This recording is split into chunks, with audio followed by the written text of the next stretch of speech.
Ladies and gentlemen, yes, this is your favorite show, Sports Unfolded, with your favorite hosts, Eric and Ron.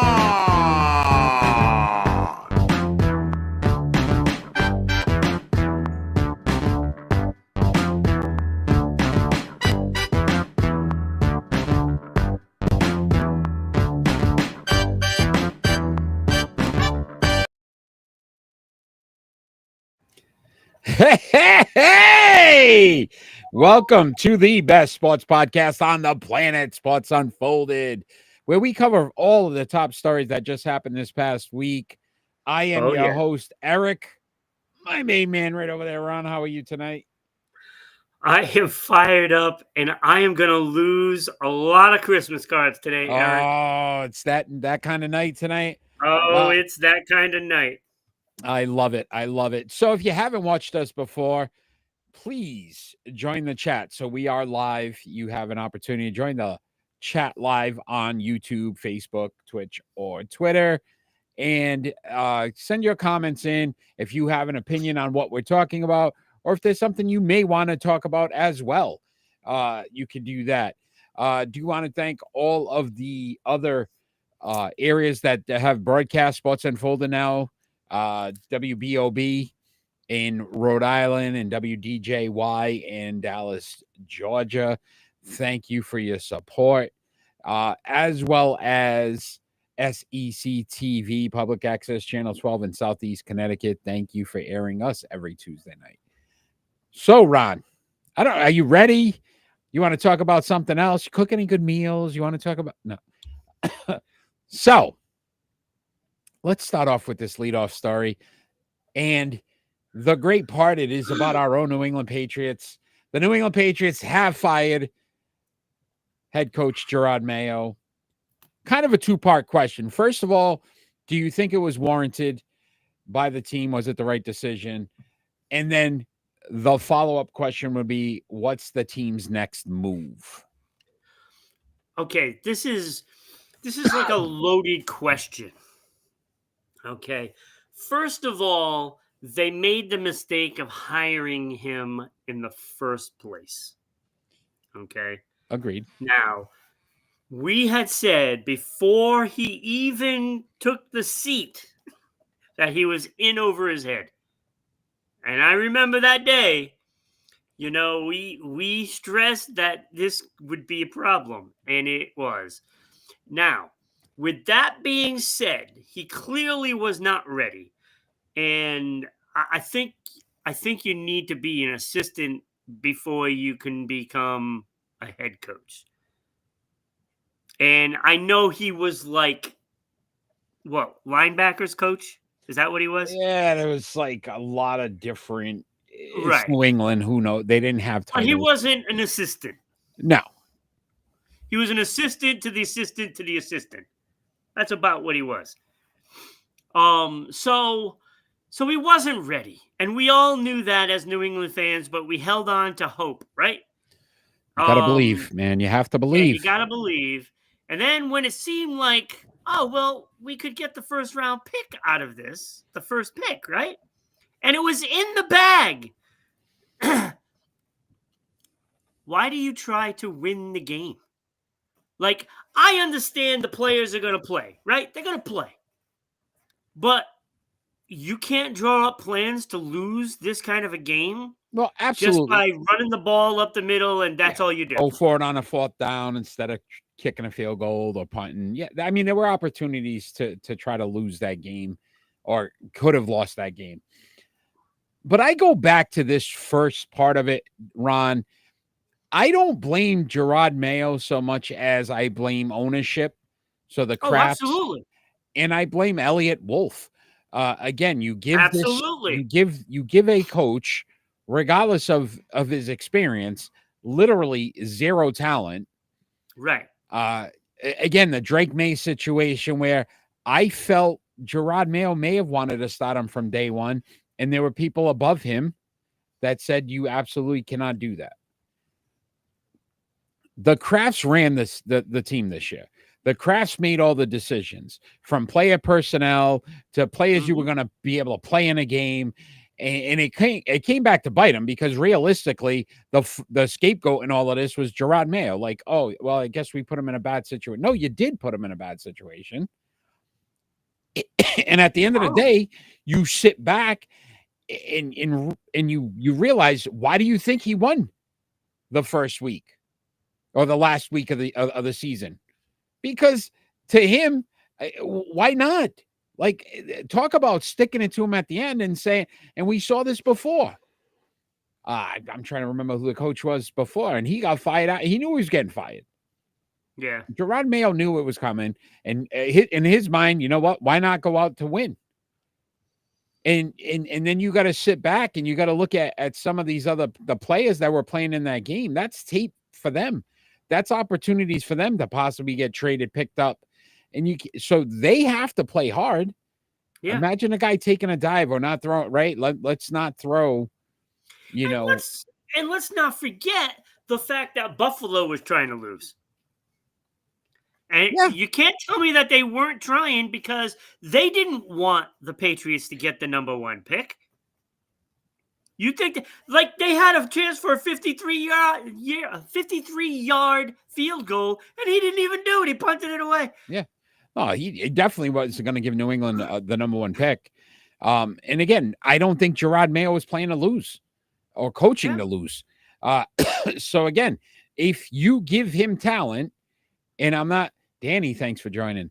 I will say, I don't think he's as bad as what was produced this season from a coaching standpoint. Do I think he's a great coach? No, you're right. Experience, needs some time, probably should have an assistant job. But again, I don't think many coaches could have won with this talent. If Bill Belichick was still coaching this team, I truly feel maybe 6 wins. Maybe you get a couple of the things that Gerard made mistakes in, Belichick cleans up, but still not enough to win 9-10 games, be a playoff team or a contender. So I'd be skeptical for 6, to be honest with you. So it's tough to say the right move. It's probably the right decision based on the fact that you need to change everything that you've done. Yeah. So that's where the second part of this question comes in, Ron. And I think I think Bob Kraft knows he screwed up, and he did not put the Patriots in a good situation. I think he totally knows that. And look, they have to make the right decisions now. You can't have the scouting the way it is. So that is Elliot Wolf. Elliot Wolf. So that's all on him. This roster is basically his fault. He's the guy that's supposed to be getting the talent. But if you even remember, no clue. Ron, if you remember that whole thing, he wasn't named till after the draft. Yeah. So who drafted these players? We don't know if it was Elliot Wolf, because it wasn't officially announced until afterward. It's almost like, oh, by the way, here's the job. I guess we'll give it to you. Right. Draft was in April. I don't think they really announced it till June or July that he was going to be the player personnel. They were flying blind, to be honest with you. And if I know anything about sports, I got a feeling that I could picture Kraft in a room with freaking Jerry Jones. Right. That's having what it looks drinks like. and running the draft. Yeah. And running the draft from that. Yeah. And that's the results. The results are there's zero talent on this team. And I mean that, like, look, they got lucky that Drake performed pretty well. He looks good, he doesn't look perfect by no means. He made mistakes but I can see how his arm is. I can see how a lot of his decisions are, and I like what I see. But let us not forget, I also liked what Mac Jones did in his first season, right? So it really means nothing until you put pieces into place. And you're not going to get anywhere without an offensive line. And they literally have no one on that offensive line that's good. No one. There's not a person in that line that is any good. And it's a shame. It's really a shame that this team has gotten this bad in this short of a time. Danny, yes, our prayers are with you. It is such an unfortunate situation happening in that area of California. Wow, that's kind of crazy. Yeah, it's awful. I've been watching video of it all day.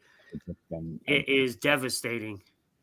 And you got to worry about that wind because there's really nothing they can do if that goes all in through Los Angeles.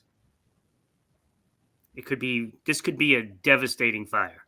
Yeah. So yeah, our prayers and our thoughts are with you, Danny. Thanks for joining. Again, understanding that you know what you're going through is obviously a lot more serious than anything we're going to talk about tonight. Hopefully, we could take your mind off it for a few, just to kind of back to reality a little bit when it comes to the sports scene. But thanks for sharing that, Danny. So, Ron, I guess we get back to this Gerard Mayo thing. We both agree it's probably the right decision based on either him getting the short end of the stick or, hey, he just couldn't perform. What's the team's next move? Well, you got to hire somebody that's competent, right? There's a couple of candidates out there. Obviously, the big one, what's his face? Is it not Porter, right? Ben Johnson. Ben Johnson. Detroit. Vrabel has interviewed. Ben Johnson has interviewed. There was one other candidate I know they definitely interviewed already. I'm wondering how available Brian Flores is, because that wouldn't be. I'd be somebody I'd be interested in. He is a candidate. I don't think for New England, just based on kind of what happened here. But again, did I win anything? You got to stay tuned for that, Danny. I will say that here's where I struggle, and I'm gonna blow your mind right now. I don't want Mike Vrabel.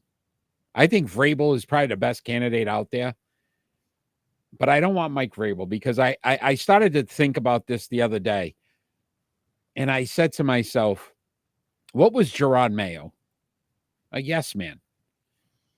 He's Kraft's yes man. Kraft makes the decisions.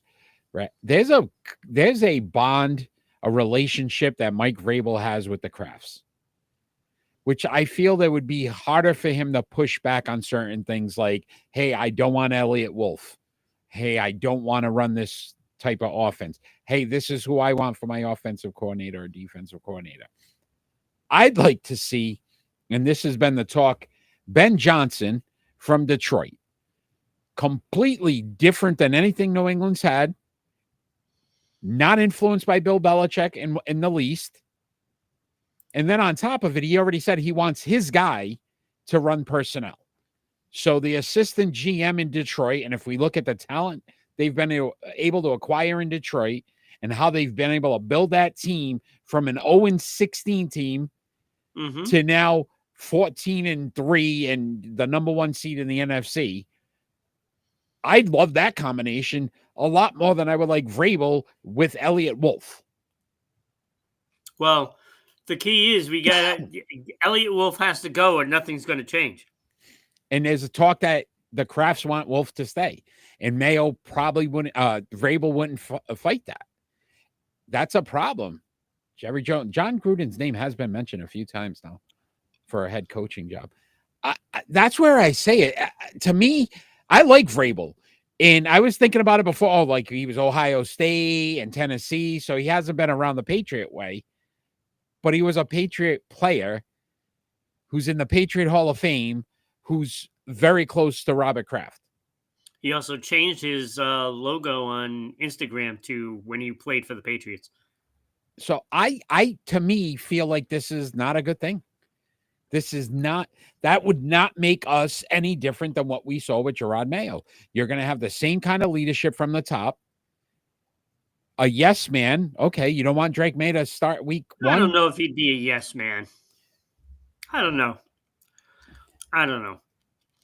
I mean, it's all in. He It's went all on in. Let's see bye what week to happens. do the Hall of Fame when he was with Tennessee, and he got backlash from Tennessee. Like, you're a Tennessee Titan. Yeah, I mean, if it was the offseason, I understood it. It was during a bye week. He came to New England to do his Hall of Fame. And again, that's what I'm saying. There's too much of a relationship there with the Crafts that I don't feel like he's going to push back when needed. Ben Johnson doesn't know Robert Kraft. Ben Johnson doesn't know Bill Belichick. And if he does, it's not because he coached under him. He might have coached against him. I mean, yeah. I mean, you just think about like, there's a lack of candidates out there. I think there's a lack of candidates because you always want somebody that has won something, right? But there's nobody that's won anything because it's been so dominated, between Kansas City and New England, for the past 3 decades, it seems. And there's just nobody that's won. It's just like the quarterbacks in the league. There's nobody that's won Super Bowls. So one of the things too, I heard Vrabel, offensive coordinator, possibly Josh McDaniels. Who Josh McDaniels That would coached be a under? benefit. Well, who Josh McDaniels coach under? Bill Belichick. I understand that. You're never getting rid of that. If Bill Belichick and you want to just keep grabbing his coaches and his players, then why did we get rid of Bill Belichick? It doesn't make sense to me. I get it. It's a double-edged sword, Eric. It's a double-edged sword. I don't see how they benefit them based on, at least this time they're interviewing coaches. That's the last thing. last one they didn't do that.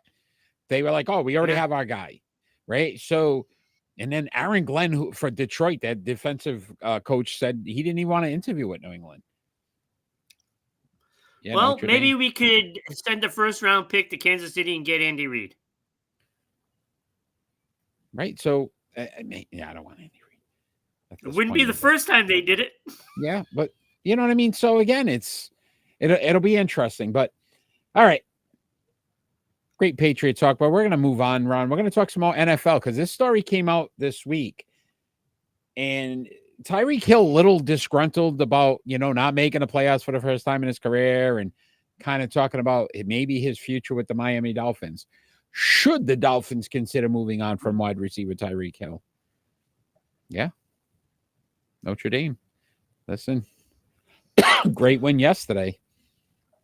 Absolutely, they should They should get rid of him. I mean, he's obviously not happy. I mean, when a player calls you out for quitting, I mean, that's pretty bad, right? I mean, Waddle had to call him out, basically. Did you see the video? I didn't see that. I heard what Tyreek said about wanting to leave or look somewhere else or go to another team. Really? Waddle called him out too? Yeah, so you already know this problem. And listen, wide receivers are divas to begin with. So if he's already making... Eric, Tyreek was on the field, and he's just standing there like he, just lollygagging, and you hear Waddle asking, "Hey, Cheetah, you done? Are you done?" Asking if he quit. Like, really? Really? I don't know. Yeah, I think it's a toxic situation. 81 receptions this year, lowest since 2019. So in 5 years, this is his lowest. His comments, and then again, if you're going to do it, I'd move on from him now. Ron, you talk about his value is still kind of high because he's still that, deep threat, that speedster that nobody can, right? You can put in an offense. Yeah. And he's getting some injuries now. The last couple of years, he's had some injuries. I'd hate to see you hold on to him. Not that I'm a Dolphin fan, so hold on to him if you want. But obviously, there's injury concerns as well. So to move on from him at this point might be the best option for the Miami Dolphins and Tua, for that matter. They have a lot of problems right now down there. And it might not be as glaring as they think because, look, you have a quarterback that's very susceptible to concussions now. I don't think that this team is going to stay viable. Yeah, it kind of fell apart already. I think you already like the expectation was them and Buffalo were going to be fighting for this division, and remember the hype about their coach. They got rid of Flores to get this guy, and what's changed? What's changed? Nothing. it's the same thing. And it's listen, it comes from the top. Flores got fired because Flores didn't want to take a dive. At the end of the day, the owner comes to you and says, throw some games and try to get a high draft pick. And he did the Mayo route. He's like, I'm going to win. I'm in this business to win. It came back to bite him because you heard some other stories. But realistically, I mean, ownership. And again, when you get a guy in there that you feel is just going to be a yes man, it kind of helps. That's what these billionaires It was all hyped up to be like this great next coming of, the greats, right? Yeah. Short-lived. Didn't happen that way. Short-lived, but Tyreek Hill on the move. You heard it here first. All right, Ron, this is a big weekend. Starting tomorrow, we've got NFL playoff weekend. Playoffs? Wild card weekend. Kind of excited about that. Marcus Freeman. Yeah, no, listen, Notre Dame. I don't know if college to pros, Danny, is the best option. The John Gruden thing's very intriguing to me because all of a sudden his name's coming back. It's just a matter if your fan base would want that kind based on what happened in Vegas. That part of it's interesting because regardless of how long he's been out of it, you remember what happened. You remember the emails. You remember some of the things he said. Will people, not the teams, I'm sure there's teams that would be like, oh, yeah, I could forgive that. Will people forgive that? That's where I see it's tough with John Gruden. Not so sure about that. Ron, we're going to talk about playoffs. We'll go through each game really quick. We're going to actually stay tuned at the end of the show. We're going to do our prediction segment on all 6 games, and you're going to see if you can beat us and possibly win a prize, Danny. So that's where you want to stay tuned to see how you do. But we'll start off with just quick nuggets, things you may want to see or looking forward to. We'll start off with the Chargers at the Texans, Ron. I'm looking at strictly establishing that run. Can Dobbins and Edwards control the play? And I think this is going to be very consistent through all these games, is because some of these teams need to control the clock because they might not have that offensive juggernaut as their opponents do. And I think because of all the hype with Stroud last year, they're going to be looking to move the ball. Now, if the Chargers control the clock, they're not going to do much of anything. So Danny, I'm looking at a big run game for Los Angeles. Yeah, save it for predictions, Danny. I will say, to me, this is why the Chargers hired Jim Harbaugh. Because it wasn't that they couldn't get to the playoffs, because they did. It's the fact that they couldn't perform when they got there. So let's see if this pays off for them. Even if it's one win, guess what? That's more than the previous regime was able to do. And then I will say this. The Texans normally have not performed well in the postseason. And Stroud was not the same Stroud as last year in his rookie season. So we saw some kinks in the armor, and I want to see if they are able to bounce back now, because this season's kind of been up and down for the Texans. And injury-wise, losing your best wide receiver. To me, the Texans are vulnerable here. And the Chargers, I'm going to say, show me the money. I'm doing a Jerry Maguire, but this is why we gave That's Jim exactly Harbaugh, it. right? Jim Harbaugh, here was all your money. Show me now that you can win when it counts most. So that's what I'm looking for in that game. Next game, Ron, Steelers at Ravens. This is interesting because there's no Zay Flowers. He is out. That is a very big loss for this team because Pittsburgh's played them very well. Yes. And it's been close. That could be a thing that causes them to lose, to be honest with you, because you don't have that top guy making the catch, the run after the catch. All those yards are now gone. Who are you going to throw the ball to? Yeah. You know, you're going to become one-dimensional, and that spells trouble for Baltimore. Yeah. Listen, you said, can Lamar perform in the postseason? Can Lamar perform in the postseason?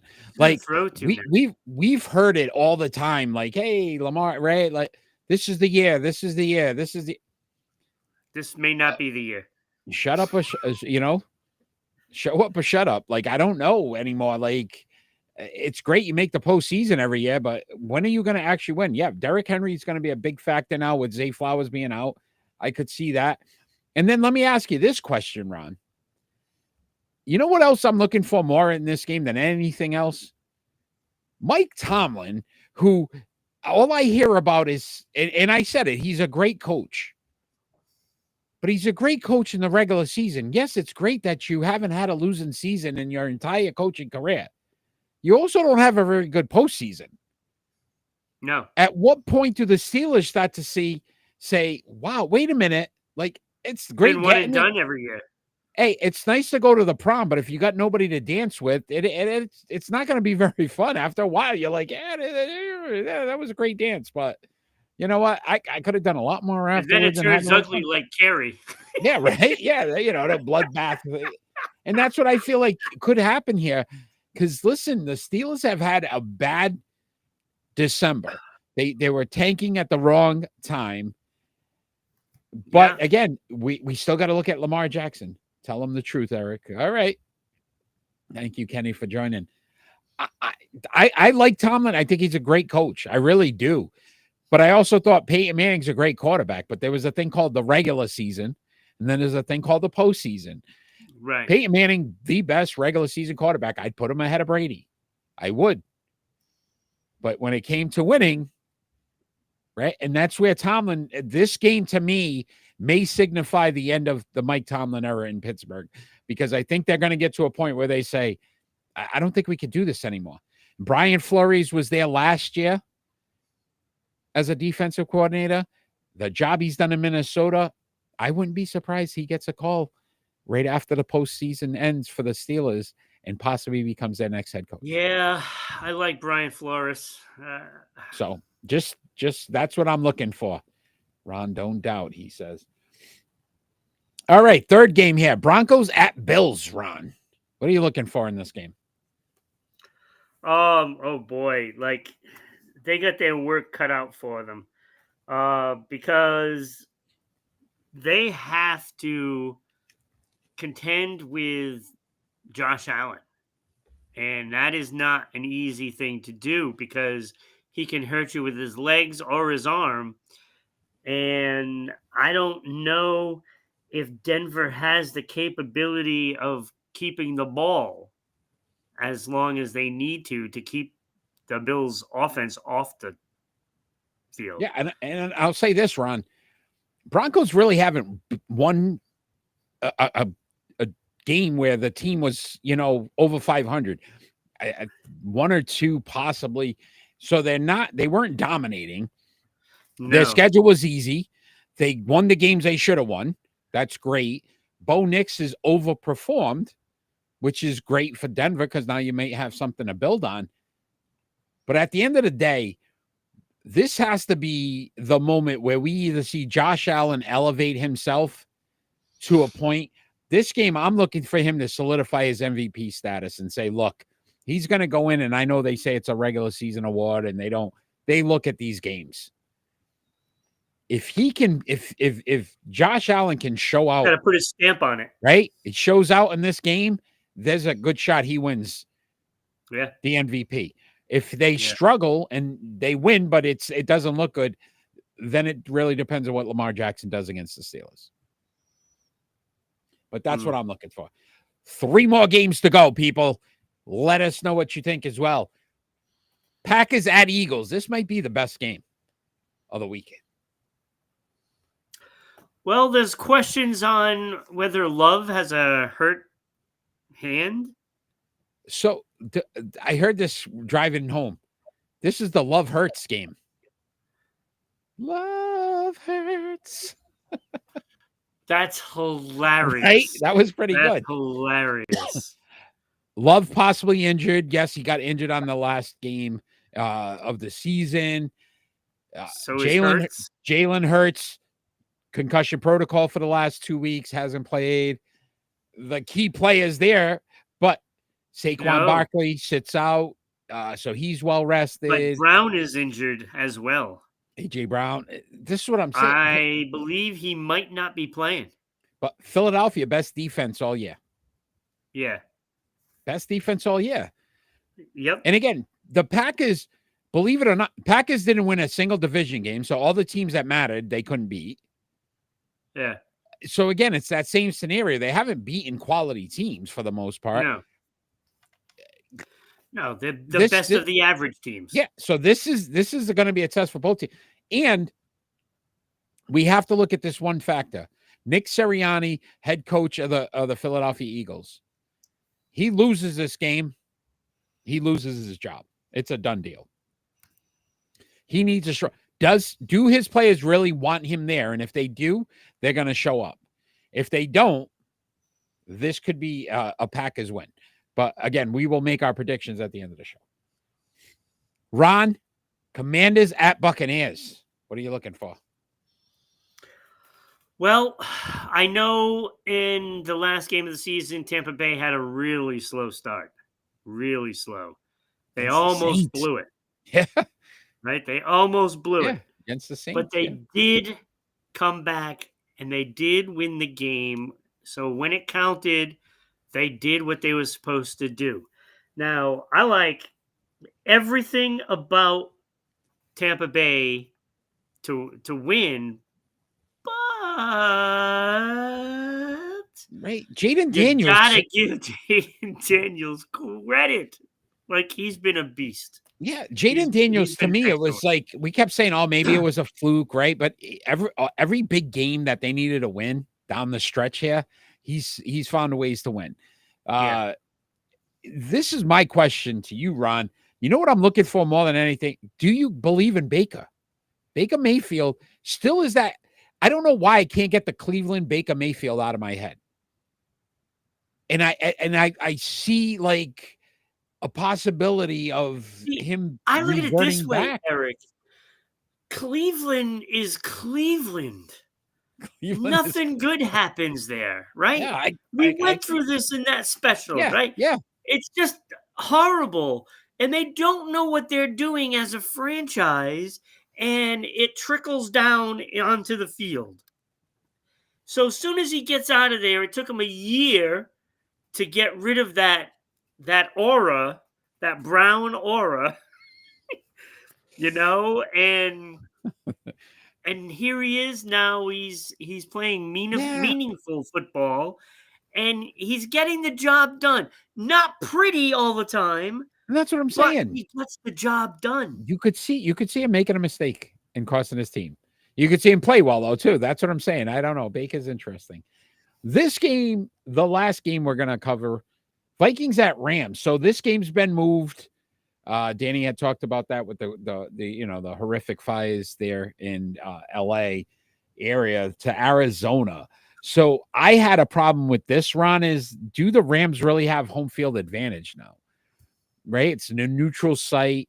So that kind of hurts them a little bit. And then the other question I had was, we saw a very bad Sam Darnold against the Detroit Lions. As good as he looked all season, and as well as Minnesota had played, they can't afford Sam Darnold to not No. be an elite quarterback in the postseason. I don't know if you're going to be able to see that. The Rams have a good defense, but that home field advantage to me is null and void now because yes, they got that in the first round, which doesn't ultimately help them now that it's in Arizona. Yeah, it's unfortunate. I don't know. I just feel like maybe the Rams can rally around this, right? I mean, they got some veteran players on that offense. You're talking Stafford, Cooper Kupp, they got some players there. And I don't know. And they've won. They know how to win. Minnesota's a tough team. Yeah, they know how to win too, right? They've won. It's been more recent than not. So, I mean, I'd be concerned if I was Minnesota. Now that it's going to another place, they could rally around this and really embrace it and play out of their mind. Yeah, and hopefully their fans travel well. So we'll see. Ron, great NFL talk. We want to appreciate all the comments on the side. If you are joining us live, please continue to join in with the chat a bunch box. of you out there. You guys are doing amazing. But it's time to move on, Ron, and we're going to start our starting five.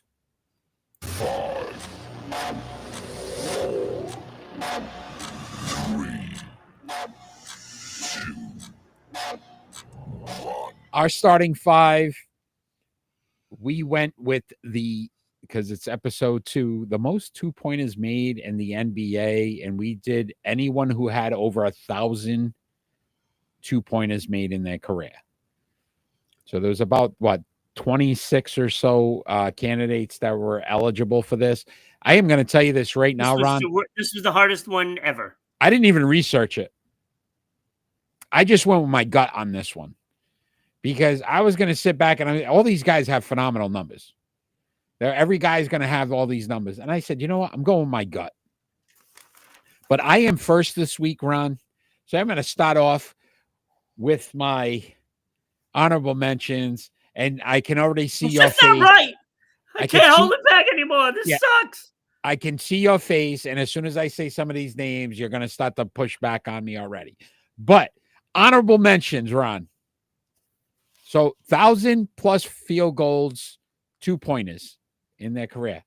One of those players, honorable mention, Magic Johnson. Honorable mention, Kobe Bryant. Honorable mention, Shaquille O'Neal. And my last honorable mention, this one hurts, Larry Bird. Those are my honorable mentions. Those guys should be starting 5, and they're my honorable mentions.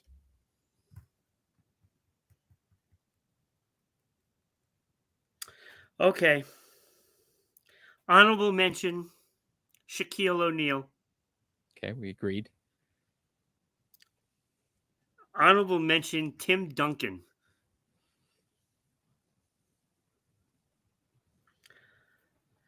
This is tough. Honorable mention, Magic Johnson. Okay, we agreed. Now, mind you, I'm going in order on the way up. Okay. And to me, it's all the players that you would talk about who the best player ever is, right? These are all the best players. Number 7, Bill Russell. Wow. I did not see that one coming. Okay. That one was painful. Yes. But not as painful as the next one, Kobe Bryant. Number 6. He was the bubble. Okay. So we're on to our starting 5. So I will start I'm guessing you have Tim Duncan in your top 5. That's what I'm guessing. Number 5 for me, Tim Duncan. And we talked about those 15 all defensive, the 5 titles. So I went Tim Duncan at number 5 for me. Yeah. Oh, And I have the Kenny's guy there that we you go, have Kenny. Disrespectful. disrespectful. There we go. Wait, prepare for it, Kenny, because you're going to say it a lot. I have the guy that you had out in place of Tim Duncan, Larry Bird at number 5. This starting 5 better be good. All right. So he has So my Bird at number 5. 5 is Larry Bird. So I let's do this because I don't And- think either one of us is right anyway, Ron. No offense. Everybody that's out there that's watching live, as we say this and we give you our starting 5, who's going to be closer? Is it my starting 5 or Ron's starting 5? I'm just curious because I don't think mine's right. I don't think yours is right. I think I think the next 4 are all the same. I don't think so. I think they are. No, because somebody on your honorable mention's still on my list. So at 4 for me, Ron. Oh, Bill Russell, maybe?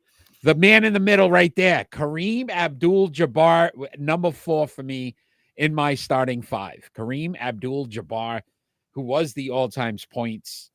I think he's second overall in 2-pointers made, right? Behind LeBron. I just think you're wrong. Okay, I'm just saying, let's hear it from the people out there, Ron. So Tim Duncan, Kareem Abdul-Jabbar. At least I have the numbers to back it all up. You're at Larry Bird. This is a gut one. This was a gut one. Michael Jordan, Kevin Durant, Karl Malone, Tim Duncan, Kobe Bryant. I don't know. I don't have Kevin Durant, Karl Malone, Durant was in there too. Even in the top 10. Yeah. They are not there. Okay. All right. Who do you have it for, Ron? My number 4 is LaFlop. Very painful to say that.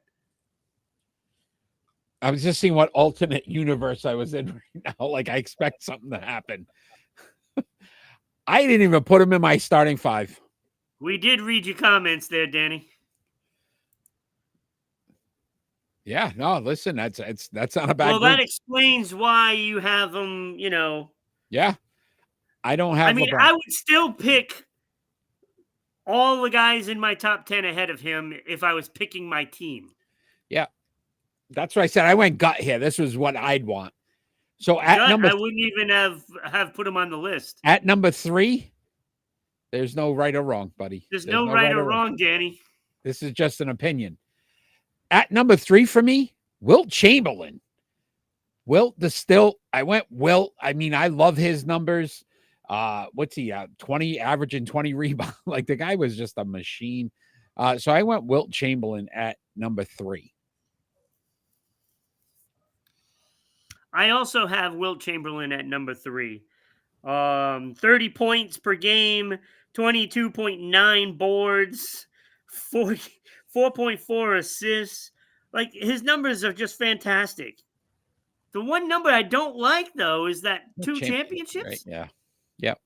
Yeah. You could do everything. 13 All-Stars, 10 All-NBA, 1 assist title, 2 All-Defensive, 4 MVPs, 1 Finals MVP, 7 scoring titles, and 11 rebound titles. So he was second in scoring titles. So, yeah, no, listen. Again, I don't know who's right or wrong here. Like I said, it's all out of whack. So at number 2, and this one hurt me because this is probably my favorite play of all time. And I didn't think I didn't think he was number 1. Michael Jordan at number 2 for me. Michael Jordan at number 2. Listen, by far one of the greatest athletes of all time. The little break in between. If he had won 8 straight titles. So you have Bill Russell number 1. I have Bill Russell at number 1, and it's all about those championships. It's all about the base. It's all about that base. I have Kareem number 2 and Michael number 1, right? Now, this is the most difficult starting five we've ever done. And I would imagine there can't be another one that tops this because we are talking about who the best player ever is, right? And to me, it is Jordan. 10 scoring titles. Nobody else is even sniffing that. Okay. Now, there are some numbers I was actually surprised he was really low on, and that is that effective field goal percentage. Boy, you really Right? broke it down. So, Okay. but yes, and that's the point I'm making, Eric. That is the point I'm making. You have to search to Yeah. find numbers that he stunk on, right? That's why I said I started to look at it and I said, I'm just going to go with my gut on this one because all these guys have so many great numbers and it would have just taken forever to just sit back and go, okay, what do you place Yes. above everything else? Right. And I think And to that's your the point, thing. Because I still feel like I like Magic and Bird better than LeBron. It's just a fact, right? It's not the numbers because I'm looking at the numbers, and the numbers always support LeBron because he's played for 20 freaking years, 22 actually. And he's going to be in true. another league until his grandchildren are there. So when you look at that, it's like he kind of is going to be in that top 10 no matter how you slice it because just the pure numbers, right? Kenny thinks I was closest. Of course he thinks that because he hates Jordan. He's no, but he's a big man, and mine were more big man dominated. I only had he one hates guard. Jordan because you put him number 2, so he likes yours better. That's just the facts. But Kenny, who has already proven that he doesn't know anything about basketball, I probably wouldn't say that. That's our basketball guy. Yes, I understand that, but Check out our NBA rankings. At the did you know? Yeah. Check out our NBA rankings every week. Done by Kenny. Great job. He does a great job with those. He does. But he don't know basketball. No, listen. He doesn't like Jordan because of the flu. He does. He swears but that he didn't have it. I will say this.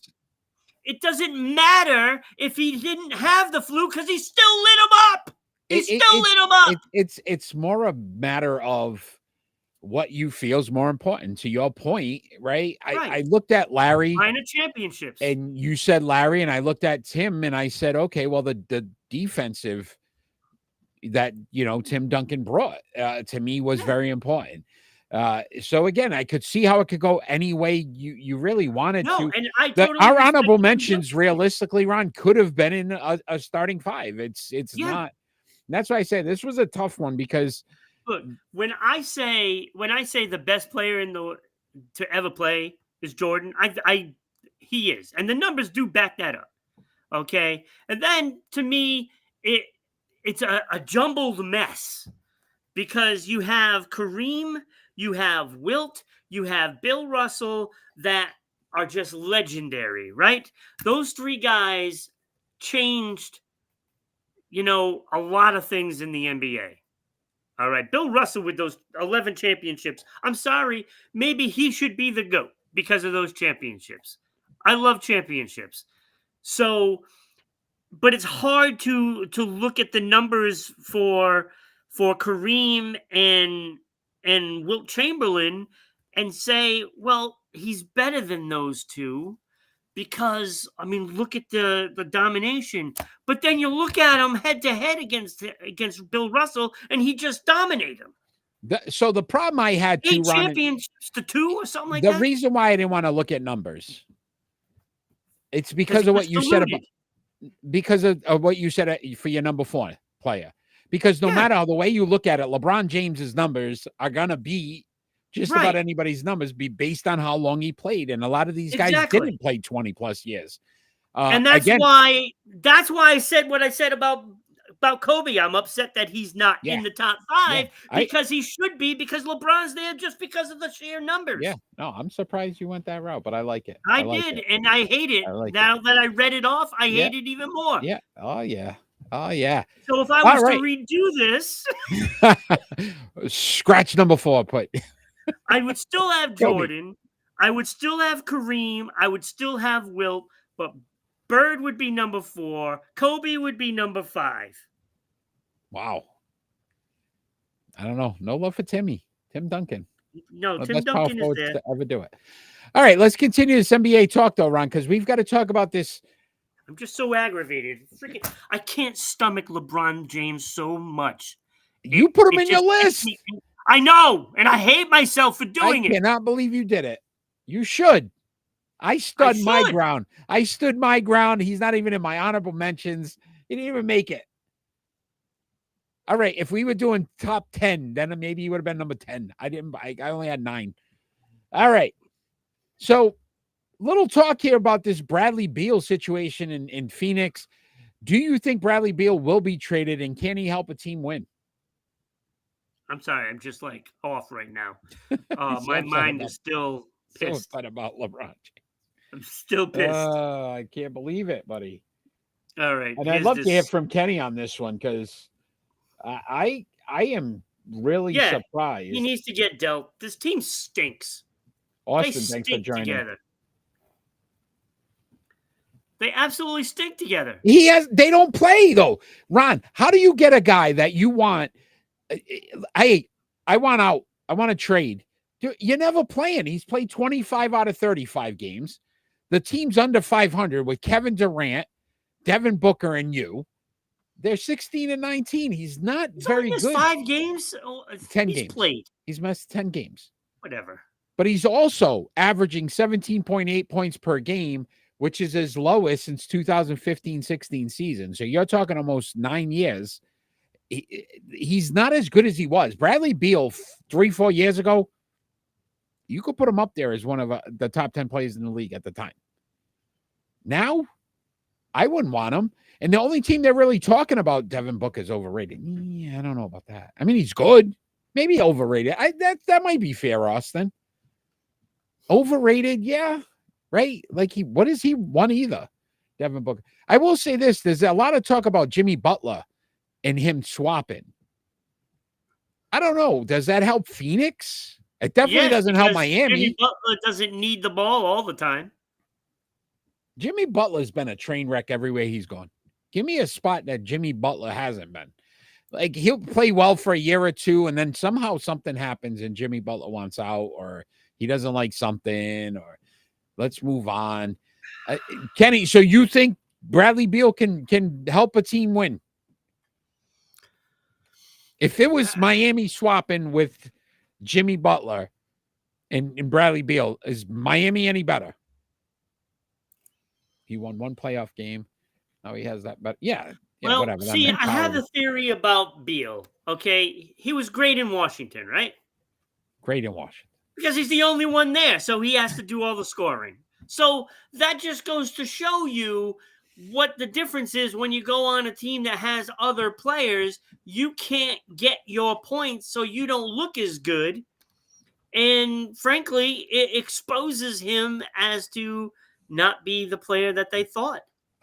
And I'm going to say this, Ron, and I know we're old, but you remember when they put those old newspaper clippings, you put an ad out like jobs wanted, or right?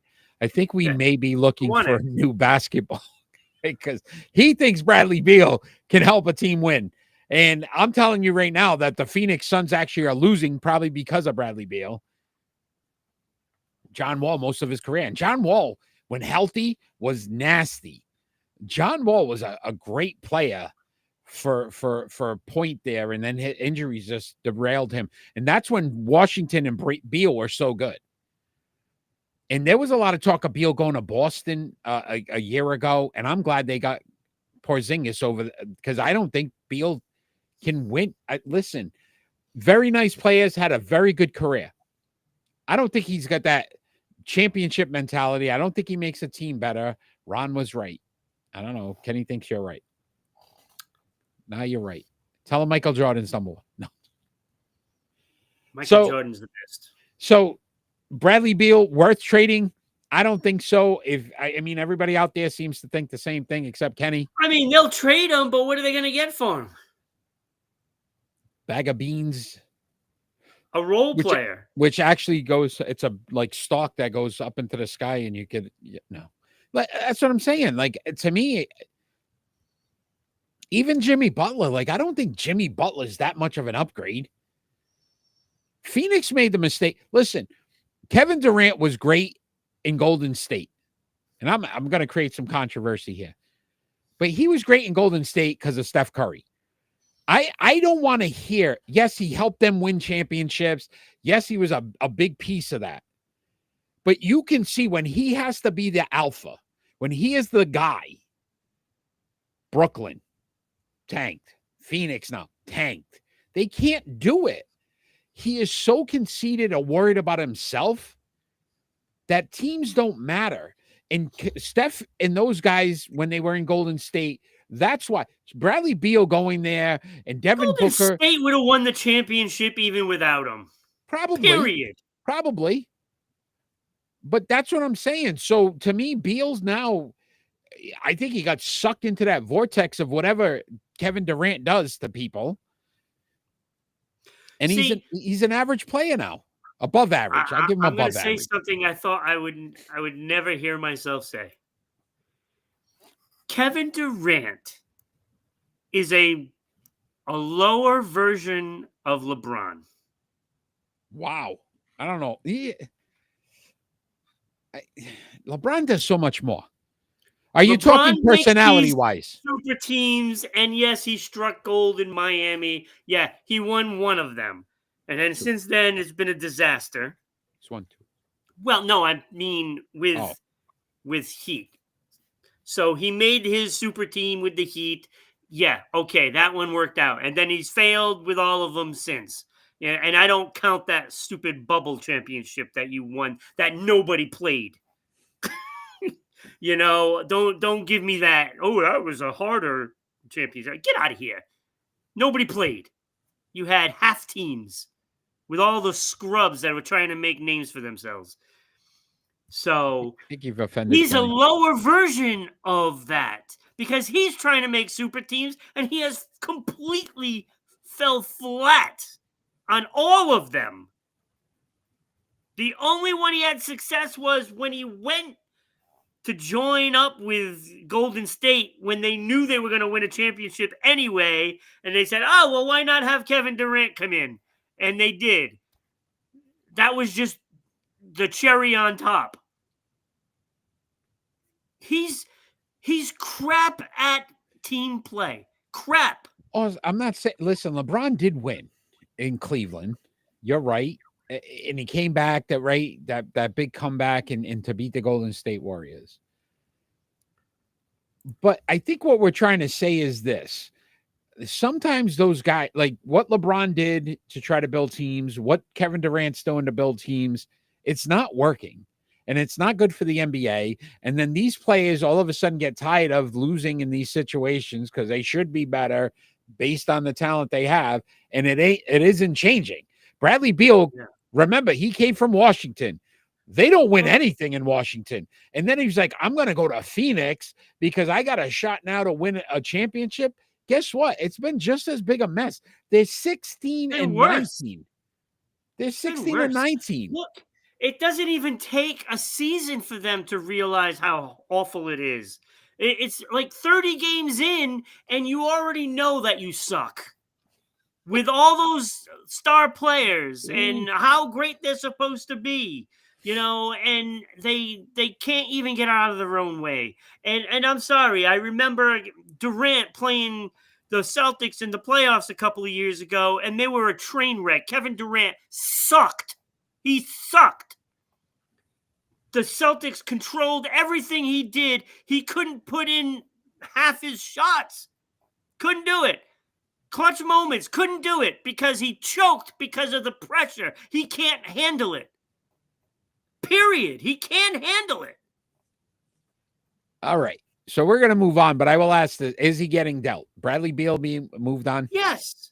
You think so? Of course he's going to get dealt. The only deal I think they could do is Miami. So it might be him and a Jimmy Butler swap. Speaking of that, Jimmy Butler, it happened while we were on the air. Yes. Last week, suspended. They're like, you know what? This dude don't want to play. Well, we'll just suspend him. But kind of crazy to think about. All right, let's talk some Major League Baseball. Because maybe they'll cut him. And then he'll be fair game. I don't think you can in the NBA. Justin Verlander has signed with the San Francisco Giants. Do you think he's going to be a factor in their starting rotation? Can Justin Verlander be the missing piece in the Giants starting rotation, Ron? No, and they only signed him for $15 million too. 1 year, $15 million.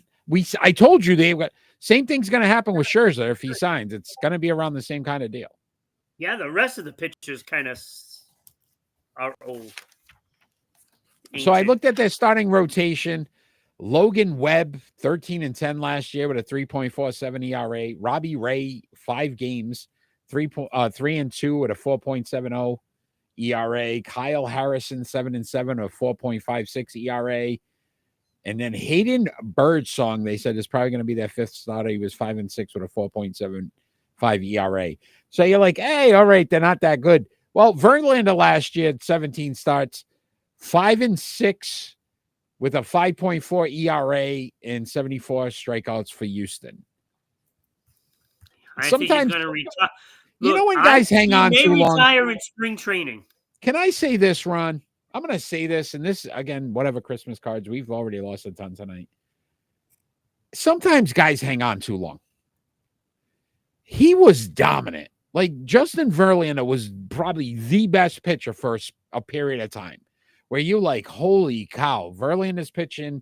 You get into the postseason. He's going to be that your ace to shut them down. You got him three times in a 7-game series. You're done. I don't want to see this. I just feel like it's like, hey, look over there. There's going to be a giant train wreck. And I'm like, my eyes want to literally giant. Literally, right? Like I want to avert my eyes somewhere else. The only person. Yeah, I could actually see him retiring spring training, Eric. It's definitely feasible. He's going to go into spring training, and I don't think he's going to be ready for it. And I think he'll retire in the spring. Right. Draymond Green is ruining Golden State Warriors. I don't know about that either, though. Listen, the Golden State Warriors are ruining themselves when they had a shot to get rid of him and they didn't. So realistically, I don't blame him. So Verlander, not the guy. Not the guy. But hey, we'll see. I know a couple of my friends that are Giants fans. I'm sure they're excited, but he's not the same dude. It's not the same dude. I don't know. 42 years old, believe it or not, Justin Verlander. All right, Ron, let's talk some split decisions.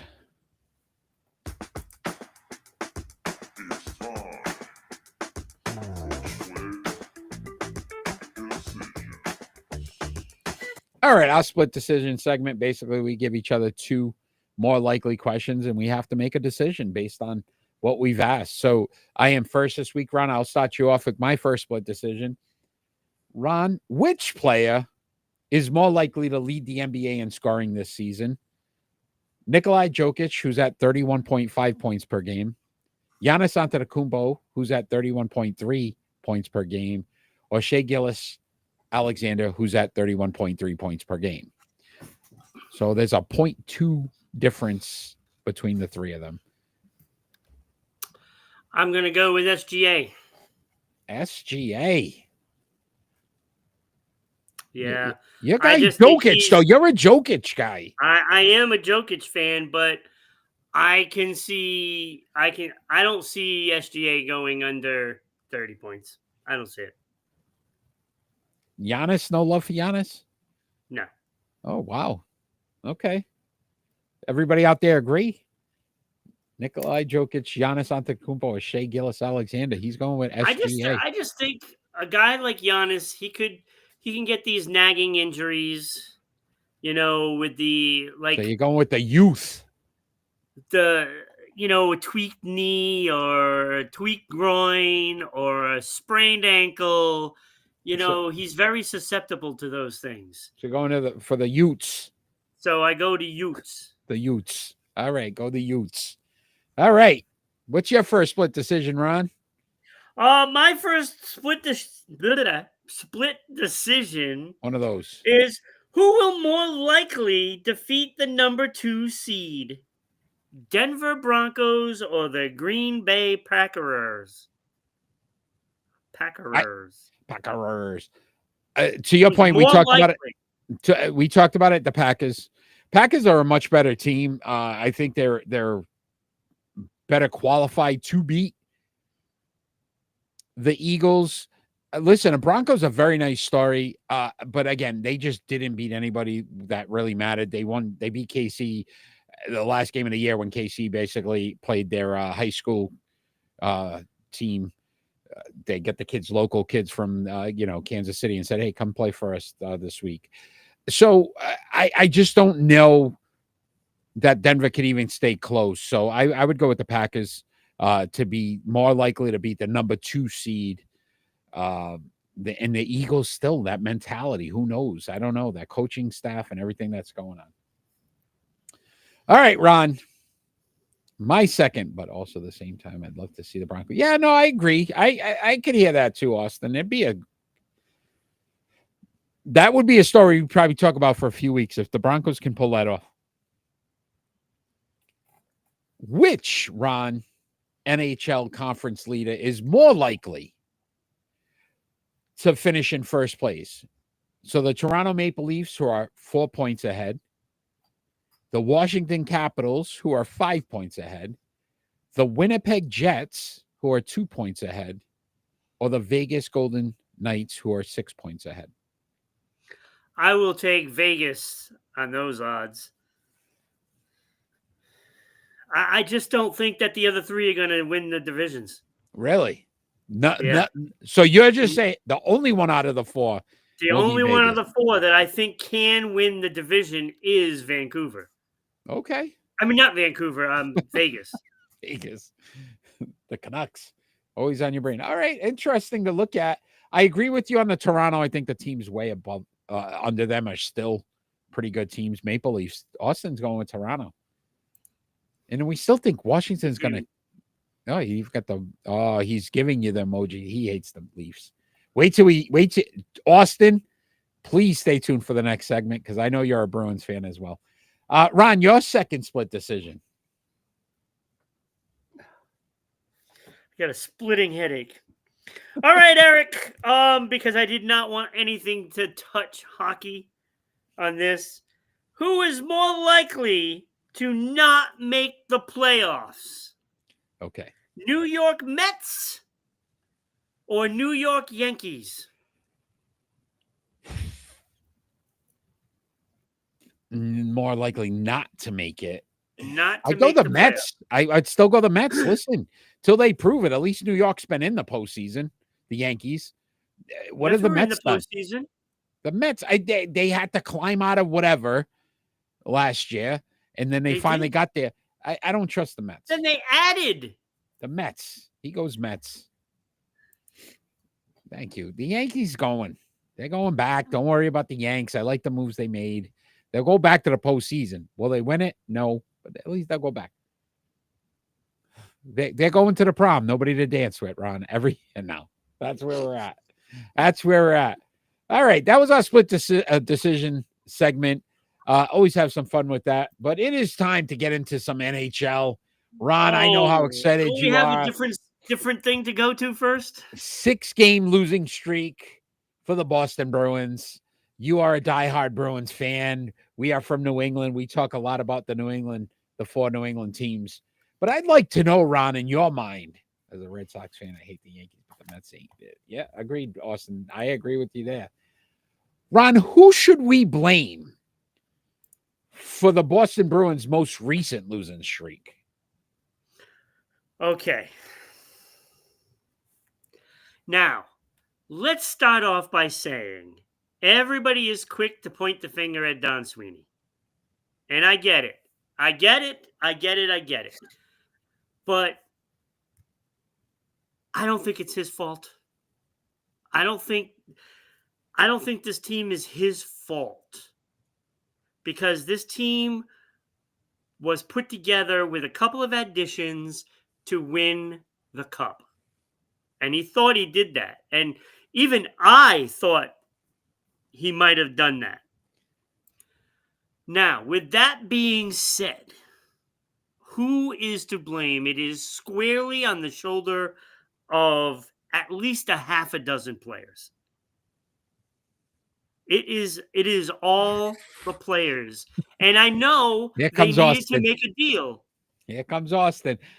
I'm agreeing with Austin. I know you guys. The thing to blame it on Don Sweeney is obvious, and I get it. I get it.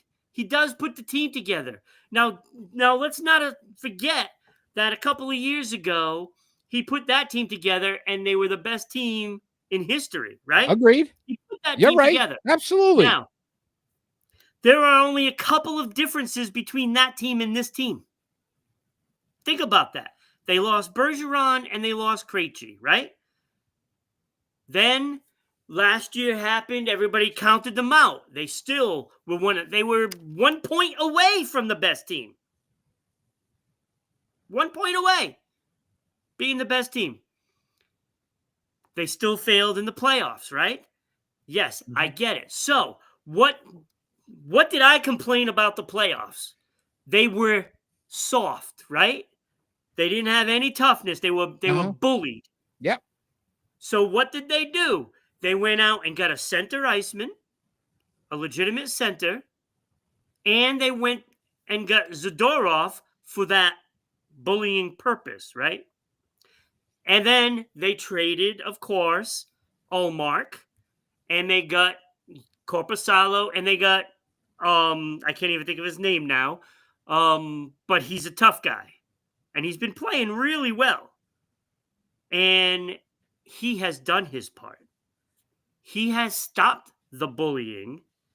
Zadorov was paid very well for it. And this is the only mistake that I see Don Sweeney making, and that is not re-signing DeBrusk and getting Zadorov with that money. And I know why he did it. He needed it for some toughness, and I get why. That's the only mistake, and you can only look at it now after the fact. Hold on, though, Ron. Let me ask you this question. You just said it in the very first segment. Who do you blame for the Patriots' losses? The lack of talent. Elliot Wolf. Right. Right? So who allows these players to basically dictate what's happening with the Boston Bruins? Yeah, see, this isn't a lack of talent thing with the Bruins. But it is in one aspect of this way. That talent on that team thinks they're better than any coach because they continuously fire their coaches instead of saying, no, we're going to trade you. Right. And make that change. Right. Who makes the trades, Ron? Who and makes the trades? That. Who makes the trades? Yes, I get that. It's Don Sweeney. Don Sweeney is allowing this team. One. Don Sweeney is allowing this team to continue to flounder because he'd rather put the players first and not make them understand that, listen, there's a chain of command to this. Though. There is a point, Eric. Look, this team is way underperforming. And when you look at the names, Pasternak right up at the top of that list. Right at the top of that list. He has been dreadful. Yes, he has 17 goals. Great. But how many turnovers has he made? He has cost the Bruins many more losses than anyone. Because he keeps trying to go in the offensive zone, trying to cut through three guys like he did last night. A triangle, and they were all all-star players when he's trying to go through them. And coughs it up, it goes the other way, and they score. You can't do that. He's a big part of why they've been bad. You're doing the same thing, though. So he's been a big part of that. You've got to blame the people that are actually controlling. I get it. I think Don Sweeney needs to make a trade, and he needed to make a trade back when they fired Monty. It hasn't happened yet. And I've been clamoring for one. Okay, so you take Pasternak the way he's been playing, and it's been horrible. Throw on top of that Charlie Coyle underachieving. Throw on top of that Trent Frederick underachieving, like he's been horrible this year. And I like Trent Frederick, but he needs to go.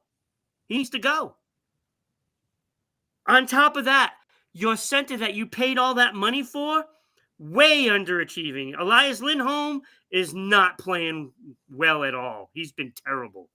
Not playing up to his salary. I agree. Me and Austin as CNI. I get it. I watch this team all the time. Believe me, I get it. I get it. Also, Zadorov has been a bust. He has sucked. He has sucked so bad, he can't get out of his own way. He panics. He makes bad decisions. He's just been awful. He's been awful. And then on top of all of this, the man right there, Charlie McAvoy, he's been an abomination this year of constant turnovers, and it's been brutal. And he's supposed to be their top defenseman. He's been horrible, making mistakes left and right. And when you get all of those players doing things that are uncharacteristic of these players, it's a problem.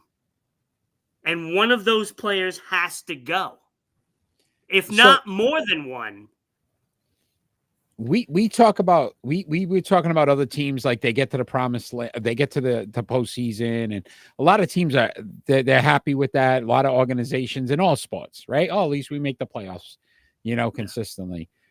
How long have you been a Boston Bruins fan, Ron? A long time. Long time. Forever.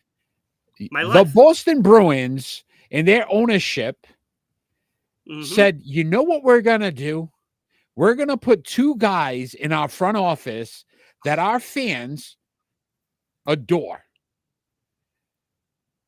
Don Sweeney, Cam Neely. Yeah. Oh, I get it. And none of these Boston Bruin fans that are true fans like you, who have been watching these guys, followed their career. You told me Cam doesn't get hurt. Probably one of the best to ever do it, right? Injuries, right? You see the stars in your eyes, and it's a love fest. I don't look at it that way.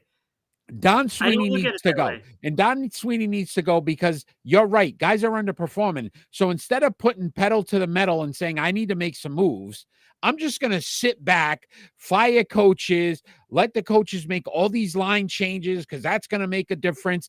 Nothing's changing. No. Montgomery to Sacco, nothing's changed. No. The same players who were running the organization when Montgomery was here and saying that we're bigger than you are doing the same thing now to Sacco. That's why you're losing 6 games in a row. The way you change it is Don Sweeney needs to say, sorry, Charlie. Not literally Charlie McAvoy, but sorry, Charlie, right? You're out of here. And he's allowing this. He's allowing this because at the end of the day, he's the only guy that could really make, to your point, you said it, make a trade and make it happen. I totally get that. The problem is, what do you change and still, fit things in the cap and stuff? There's a lot that has to NHL is tough, but I'm just saying, I know that. Believe me, I know that. At some point, you got to take your bumps, and maybe you get a lesser player. What they need to do, Eric, what they need to do, and you need to ship Frederick and probably Carlo out. Carlo is going to be the one that goes because he's the salary guy that works. That's what you have to do. And it's going to be a painful thing because now you're stuck with Zadorov. If they can trade Zadorov, they should do it because he's the problem. He's the problem. They didn't need to go get a defenseman. They should have kept DeBrusk. We could do this all night. I will ask you this question, Ron. If they don't make another move the rest of the season, and they make the postseason, Don Sweeney get fired? Yes. I don't know if they will. I think the Boston Bruins need him. They need him in camp. No. For fans like you. No. It's all right, Ron. Because you're going back to the players. You're blaming the players. You're blaming the players. Anything you want. I've studied the actual salary cap and all this other stuff and who they can trade him for. Anything can happen. It's not going to work. What I'm saying to you is this. I don't care if they got nothing. I don't care if they got a guy that's completely You sucks. can't get nothing. You can't get nothing because then he gets criticized for that too. And that's the At whole this thing. point, you need to change the culture. You need to change the attitude. No, you don't and you change the can't do that. culture. You can't do that. change the culture. You can't change the culture. It hasn't won. What is it won? What's their culture You don't won? get it. You don't get it. I can't make you understand if you're so insistent on one thing. That's the problem. 14 years. 14 years. Right? Was it 11 they won the last one? Yeah. What's their culture doing for them then? It makes the players, a cohesive team. Without culture, it runs wild, right? Okay. No, look, I mean, you can say anything you want to say, but this team is not that far off, and you have to walk a fine line. Nobody is gonna be in there and not get criticism, right? And Sweeney knows this, and he's trying to figure out how to trade somebody when they have to trade a second piece. You can't just trade Trent Frederick. You can't just trade, I'm not saying one guy. And I'm just telling you I get that the it doesn't work like that in I the get NHL. it with the NHL. I get it. I'm not saying that. So I don't feel like you can't just say, "Oh, you got to make a trade." And no, I'm going to say I don't feel like he would, even if there's something on the table. He will. He will. Okay. And he'll do it. All right. Because what they need to do, what I would do in this next game tomorrow, first of all, I would bench Beecher, Koepke, and Trent Frederick and bring up the 3 kids from Providence. And the 3 kids are Lysell, Patra, and the Merkulov.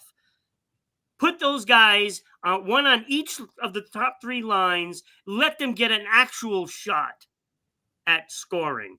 Because we know Patra can do it. He was there last year. He performed very well.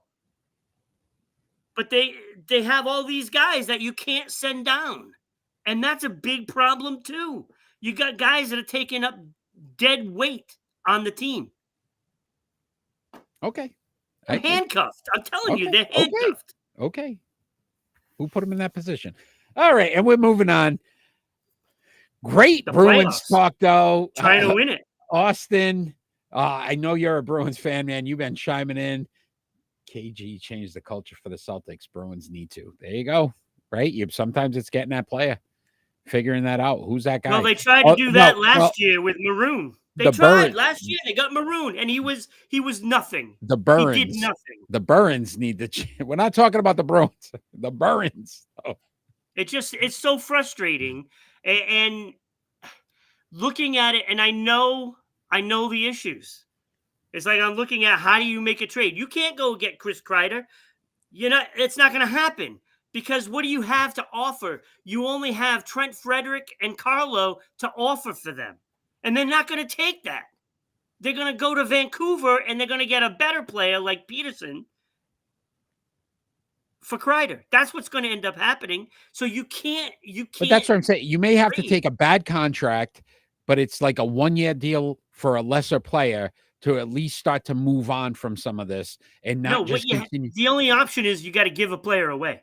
That's the only option. But they may have to do that. And I don't feel like, again, because your mentality get criticized for that as well. No, but I'm saying your mentality in what happens is that's what he's saying. We could still make the postseason. We're still in it. We're still in it. And that's what continues to happen every year. Yeah, because there are a team that are supposed to be there. But again, at some point, you might have to say, I got to underachieving players. That happens. When you built a better team, we could make those key trades. Oh, all right. Let's move on, Ron. We're going to talk some pick and roll. See, it's a team that is a very good team. How old are you, Austin? It's got to be in his 20s. It's got to be in his 20s. Our pick and roll segment tonight. There's 6 head coaching jobs open in the NFL, Ron. We are going to rank those 6 based on what we think is the most desirable or intriguing job to the worst job, to the worst to the best job. And those teams are the Chicago Bears, the New England Patriots, the New York Jets, Jacksonville Jaguars, New Orleans Saints, and Las Vegas Raiders. I am first, so I will start our rankings off. At number 6 for me, believe it or not, the Las Vegas Raiders. Again, no quarterback. They're going to go into this situation with no quarterback, no top 5 draft pick. Wait, what? They have no The top Raiders? 5. They have no top 5 draft pick. Aren't they number 2? No. Who's number 2? The Giants, aren't they? Oh, okay. And then the division, you got Patrick Mahomes, right? Kansas City's won it. It makes the playoffs every year. The Los Angeles Chargers have made the playoffs, and the Denver Broncos. So it's an uphill battle in that division. And I think they're putting too much faith on Tom Brady can just turn things around. Like, yes, we know he was the greatest quarterback of all time. Now we're going to say he's the greatest owner of all time too, and he's going to figure everything out.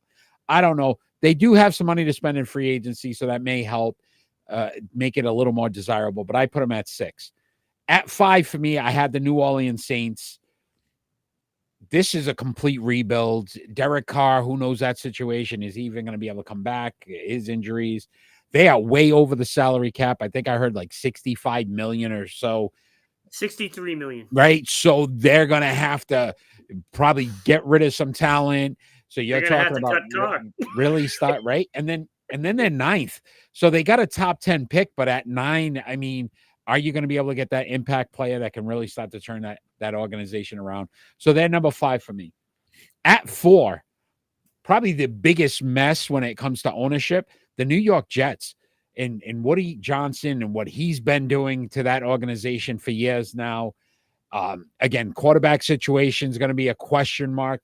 Aaron Rodgers probably not coming back. Not a bad thing, but again, who's leading that team? The one positive is there's still a lot of talent on that team and a lot of solid players that you could build around, but you need the right coach and you need ownership to stay away from it. And I don't know if that'll happen in New York, so I put him at number 4. At 3 for me, the Jacksonville Jaguars. Listen, Trevor Lawrence isn't horrible. I don't think he's great, but I don't think he's horrible. I think he's a good quarterback. You surround him with the right kind of coach. We saw that the first year when Doug Peterson came over. Get him the right coach. They have a lot of talent on offense. One of the best wide receivers now, the rookie wide receiver.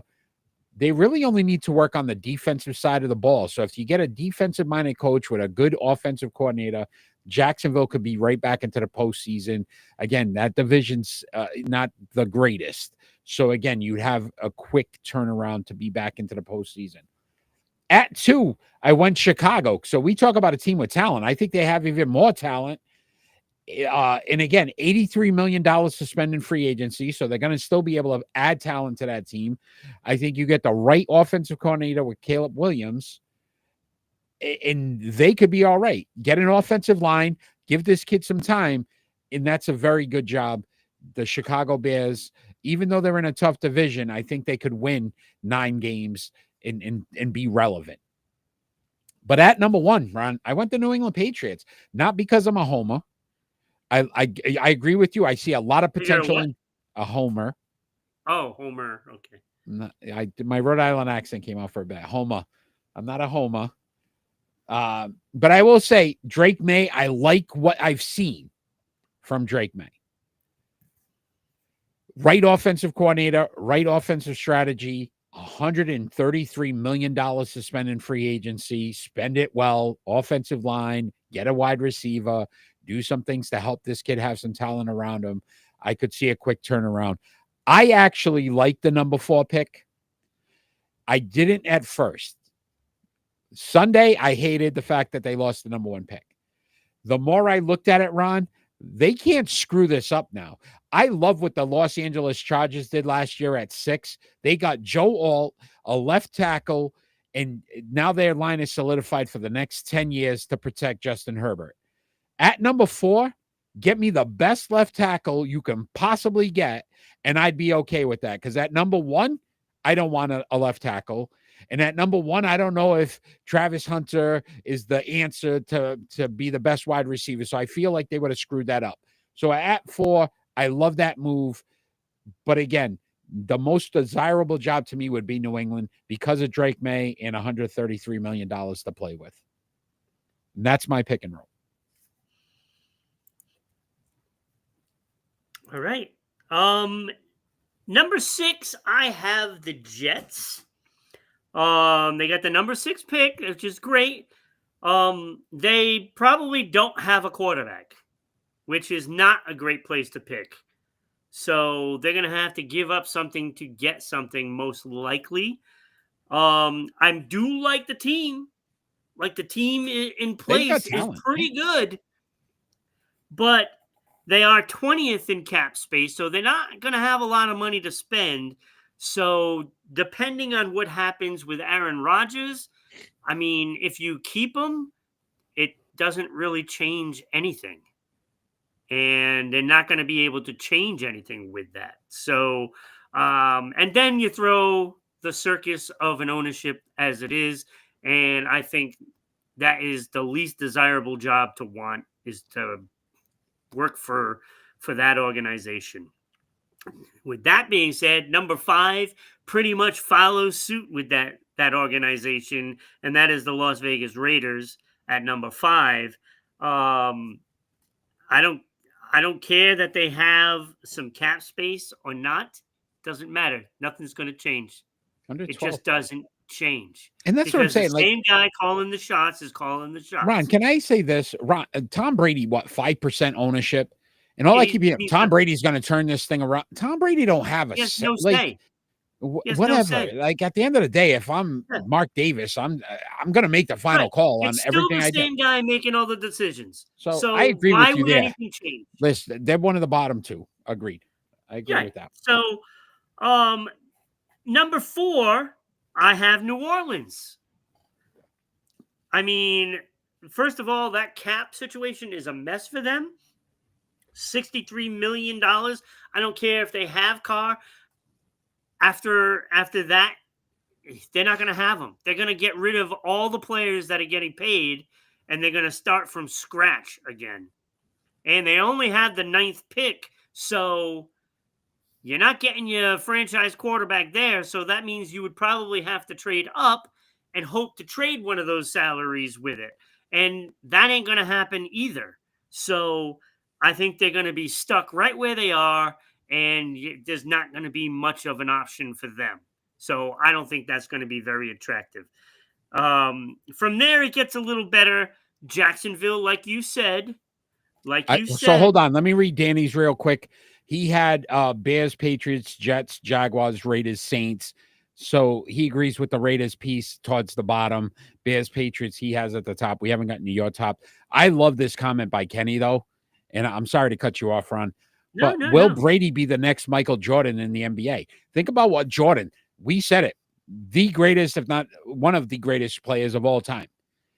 He couldn't do it as an owner, and he had like full reins. Yeah, but he doesn't have the say like Jordan had. And that's what I'm saying. And Jordan couldn't do it. Right? Yeah. As great as Jordan was, Jordan was great on the court. Tom Brady was great on the field.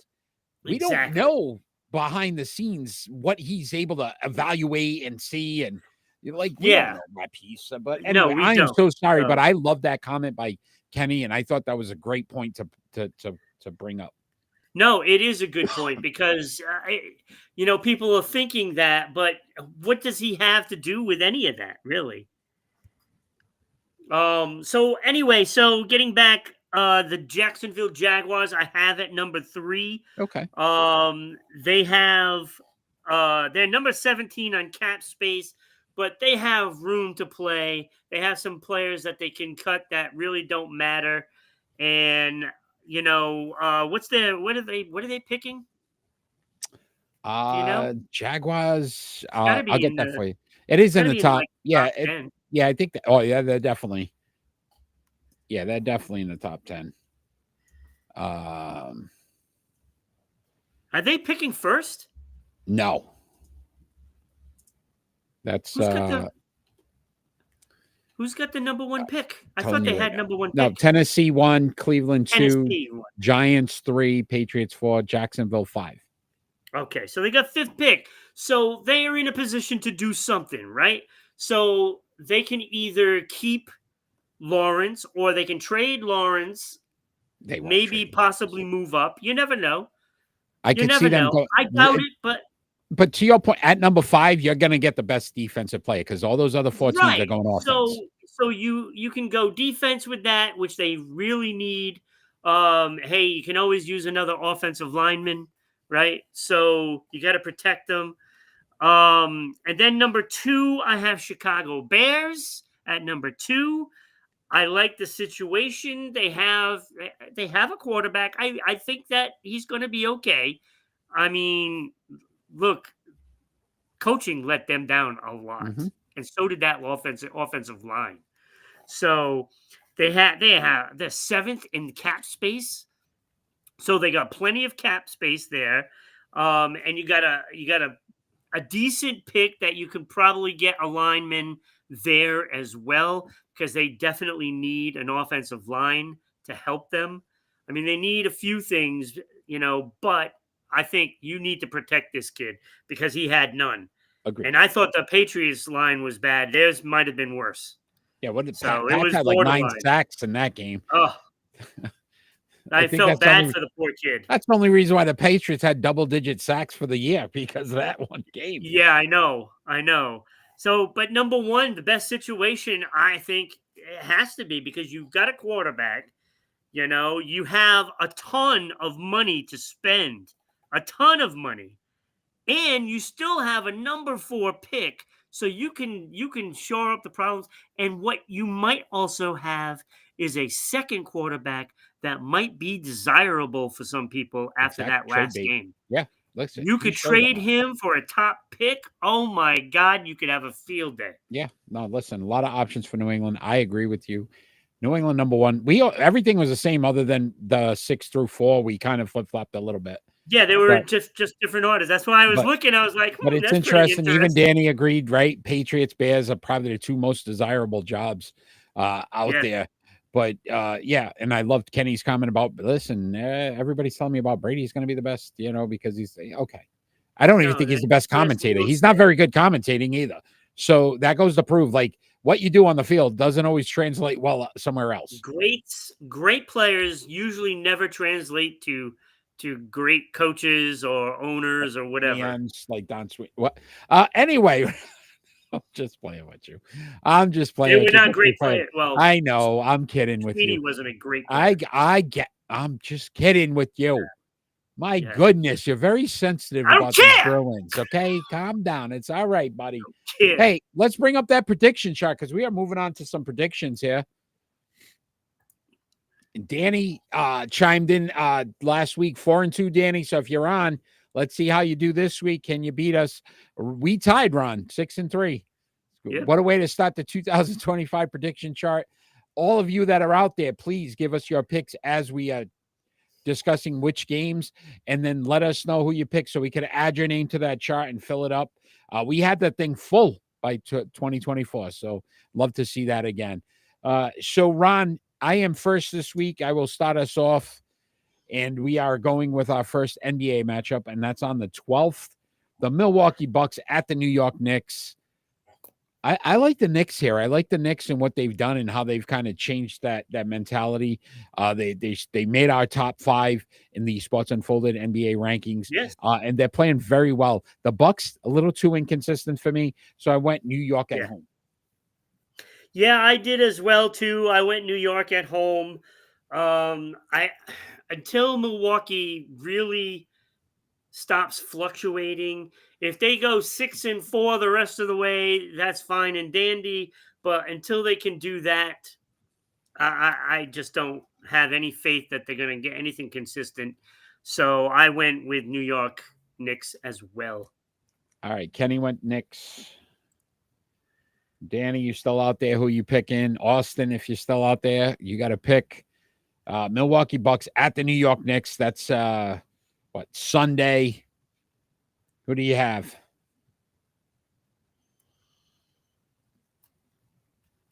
Yeah, come on, Danny, Austin, and all the others that are watching. All right, Ron. Let's go with our second game on the 16th. It's a rematch. This game happened this past week. The Cleveland Cavaliers at the Oklahoma City Thunder, the two best teams, the East and West. Who do you have?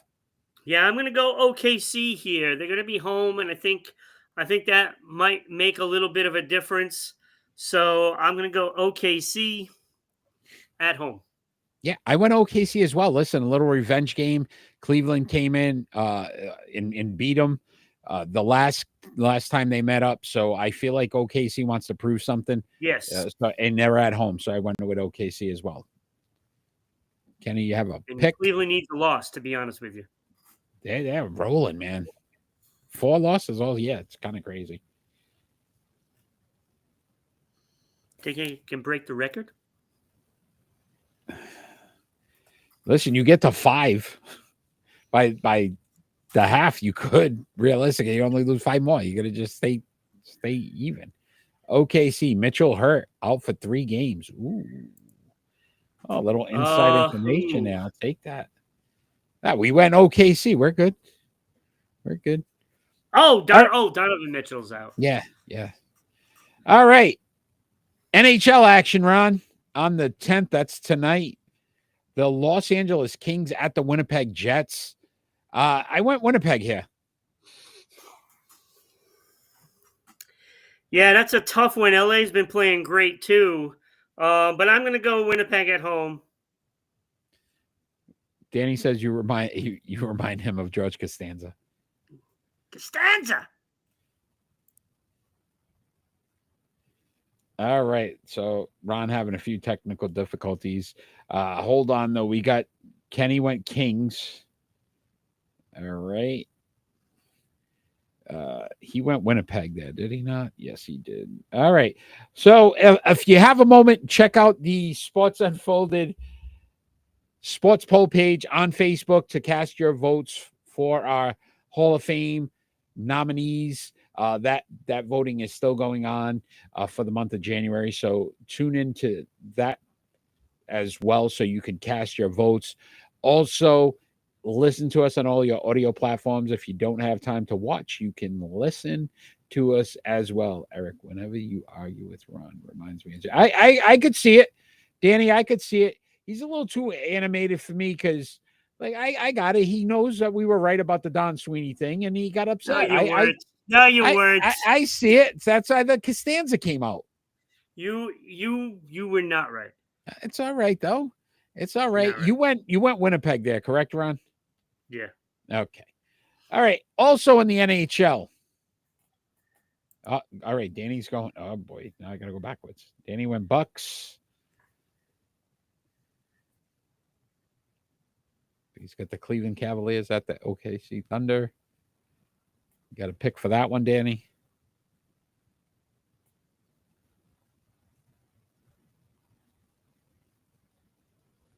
Maybe not.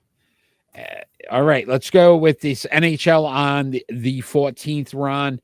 The Florida Panthers at the New Jersey Devils.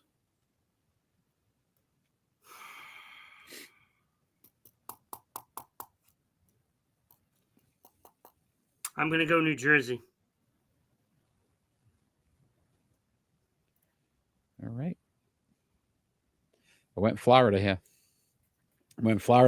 OKC, the Cleveland Cavaliers at Oklahoma City Thunder is the game there, Danny. I went Florida here. I don't know why. He went Cleveland, Danny. Okay.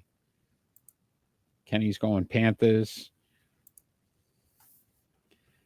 All right. Next 6 are all NFL playoff games.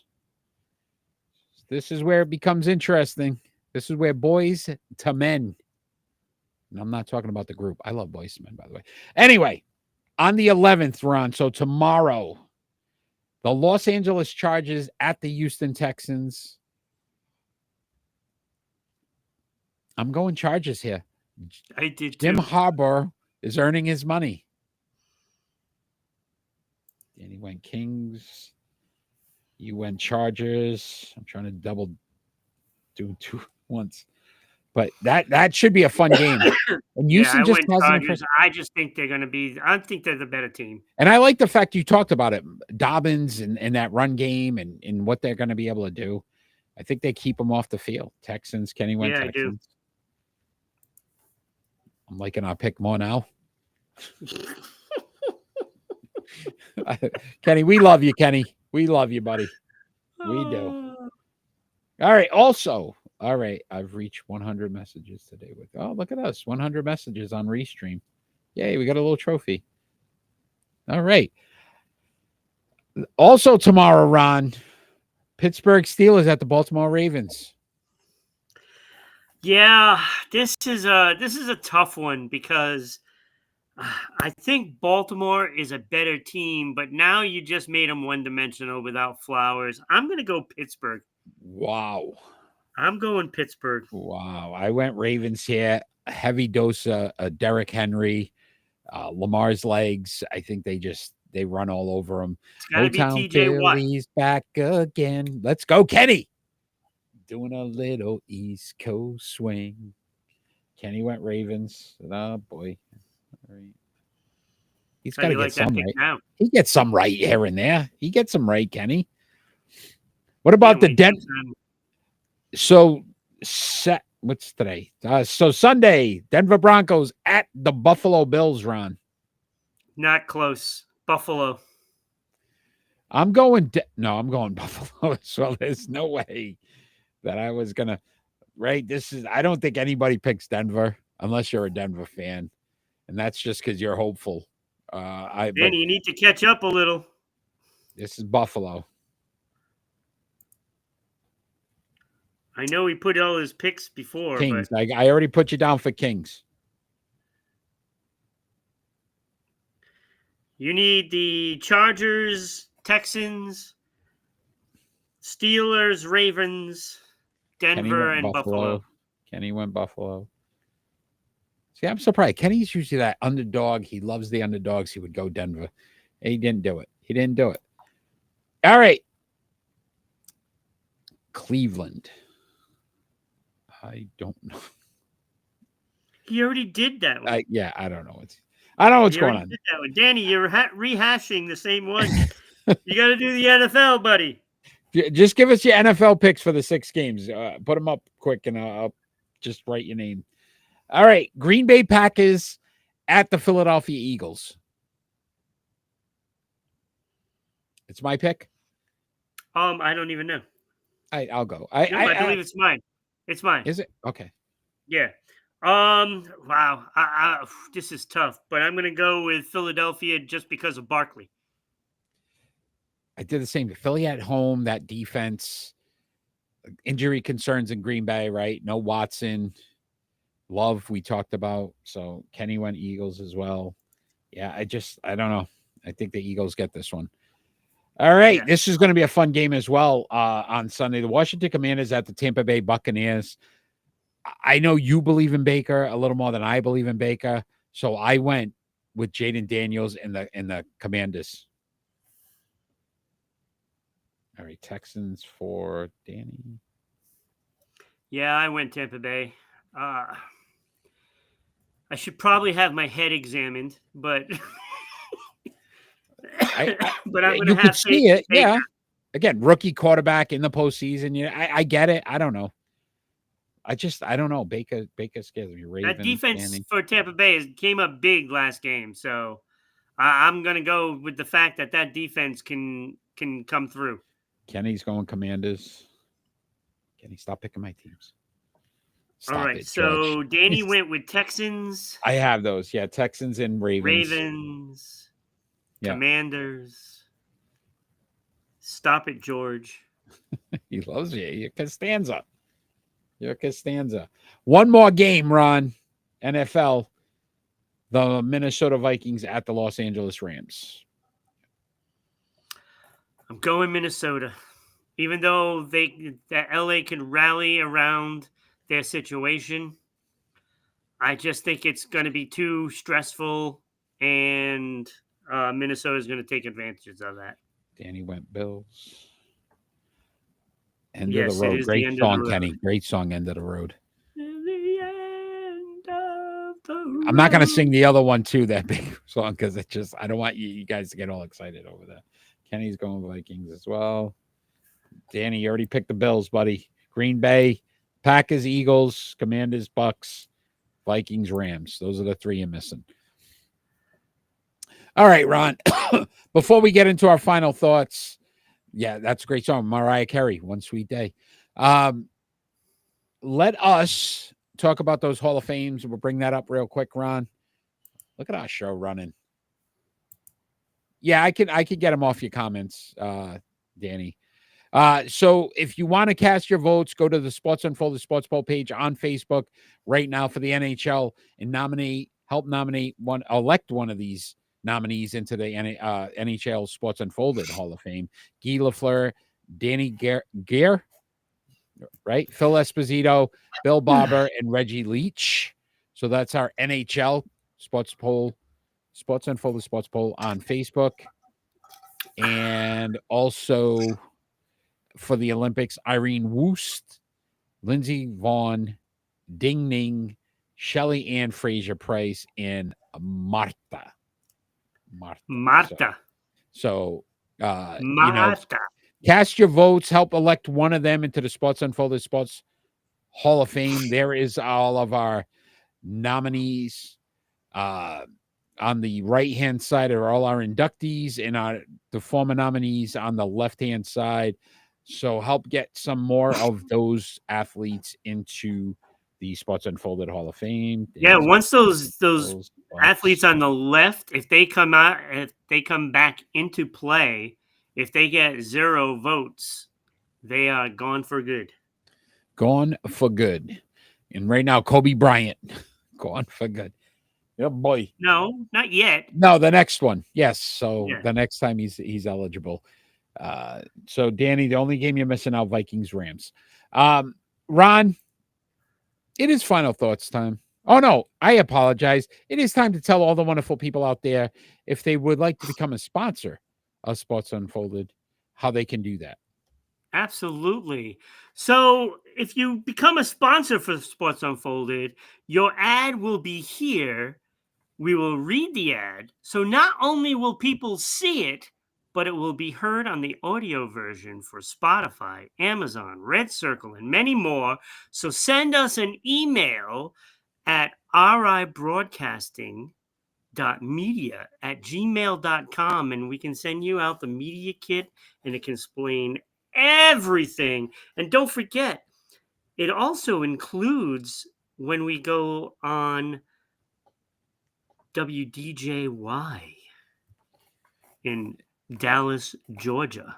So that will be heard there. And of course, it will also be heard on 990 WBOB.com in Providence. Yes.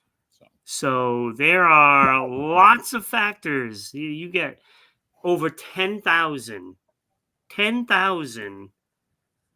eyes and ears. I mean, it's a great way, because it costs less than going to your local coffee shop and getting a large hot tea. Oh, you're mixing it up tonight. I'm mixing it up, right? And a Boston cream donut. Eclair. The eclairs. Oh, even better, eclair. Okay. Costs less than all right. That. So let's get a sponsor, get your name right above my beautiful mug right there. That'd be wonderful. We'd love to get you and your business growing as well. So really good opportunity there. Like, share, follow us on all our social media platforms: Facebook, YouTube, Twitch, Twitter, MeWe. We are on all of those, TikTok as well, at RI Broadcasting, at Sports Unfolded, the old X there. Don't forget about X and all those things. I don't know. So, Ron, as we get into our final thoughts don't necessarily have to be about anything sports related. I had a feeling you're going to take mine. Anything that's going on in the world today. I'm sure we're both going to have the same sentiment about the California wildfires and the devastation that has caused. I will say this. I did hear, first of all, the most ignorant thing I heard on the radio today is that there's actually people out there saying that these people were rich or famous, so it really shouldn't matter. That's the most ignorant thing I have ever heard in my life. So I would just say that I am shocked What, do you that have a any spider I down there or do. I something? can't find him though. He disappeared.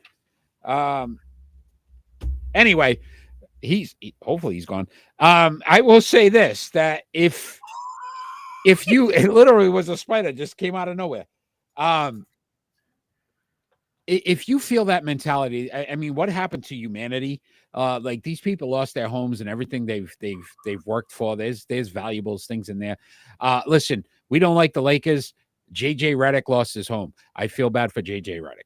Like that's just devastating for him, his family. And I wish them all well. Danny, thank you for sharing that you're in those areas. We do wish you're safe and hopefully continue to stay that way, because again, these things continue to spread and there's who knows what else that possibly could happen. So our thoughts, prayers are with them.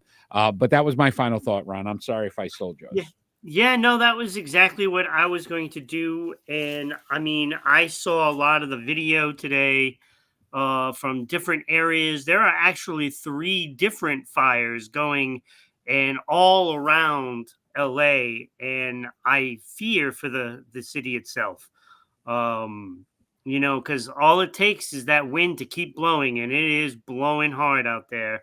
And it's taking all the embers and just sailing through the air, and it's just jumping on all different kinds of things. I mean, even like the palm trees and stuff like that are out there, and it's just devastating. The video I saw was just appalling, and it is a big deal with LA, because I mean, this is something that can really get much worse.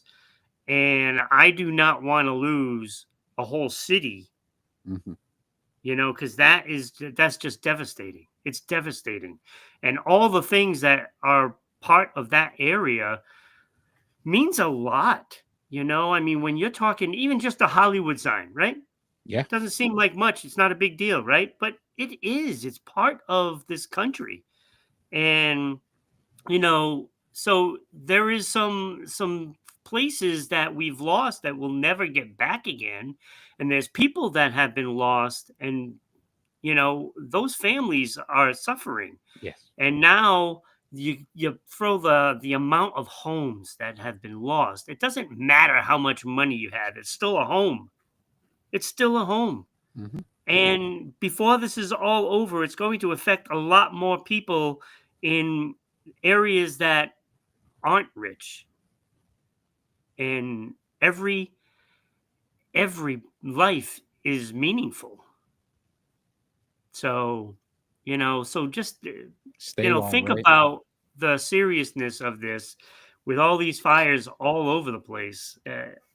I don't know. It's sad. For somebody to be insensitive about it is crazy. Yeah, just the world's changing, Ron. But you know what? We're still gonna stay true to who we are, right?